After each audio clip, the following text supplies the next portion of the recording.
അങ്ങനെ ഈ ഒരു ദിവസം ഞങ്ങൾ വീണ്ടും തളിപ്പറമ്പിലേക്ക് പോകുന്നത്. രാവിലെ ഒരു ഷോപ്പിംഗ് എല്ലാം കഴിഞ്ഞിട്ടുണ്ടായിരുന്നു. അതിൻ്റെ ഷോർട്ട് വീഡിയോ ഞാൻ ഇട്ടിട്ടുണ്ട്, കാണാത്തവരൊന്ന് കണ്ടു നോക്കട്ടോ. ഞങ്ങൾ ക്ലാസിക് തിയേറ്ററിലേക്കാണ് വന്നിട്ടുണ്ടായത് കിഷ്കിന്ത കണ്ടം കാണാൻ.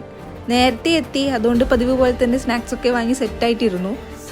മൂവി എന്ന് പറഞ്ഞാലുണ്ടല്ലോ, ഒരു കിട്ടിയില്ലൻ സിനിമ. നമ്മൾ സത്യം പറഞ്ഞാൽ കുറച്ച് സമയത്തേക്ക് അതിങ്ങനെ സ്റ്റക്കാക്കി വെക്കും. മൂവി കഴിഞ്ഞ് ഇറങ്ങുമ്പോഴേക്കുണ്ടല്ലോ മനസ്സ് വല്ലാത്തൊരു അവസ്ഥയിലേക്കൂടെ എല്ലാം കടന്നു പോകുന്നത്. കഥ, തിരക്കഥ, അഭിനയം ഒന്നും പറയാനില്ല. അങ്ങനത്തെ ഒരു മൂവി. ഞാനും ടോട്ടലി എൻ്റെ കൺട്രോളിൽ നിന്ന് ഞാൻ പോയി എന്ന് പറയാം. അങ്ങനത്തെ ഒരു അവസ്ഥയിലേക്ക് എത്തിക്കുന്നൊരു സിനിമ തിയേറ്ററിൽ തന്നെ പോയിട്ട് കാണട്ടാ, അത് കിട്ടില്ലെന്നാണ്. അങ്ങനെ മൂവി കണ്ട് ക്ഷീണം തീർക്കാൻ വേണ്ടിയിട്ട് KFCയിൽ കയറിയിട്ട് ഇതുവരെ ട്രൈ ചെയ്യാത്ത ഡെസേർട്ടൊക്കെ ട്രൈ ചെയ്തിട്ടാണ് ഞങ്ങളുടെ വീട്ടിലേക്ക് പോയത്.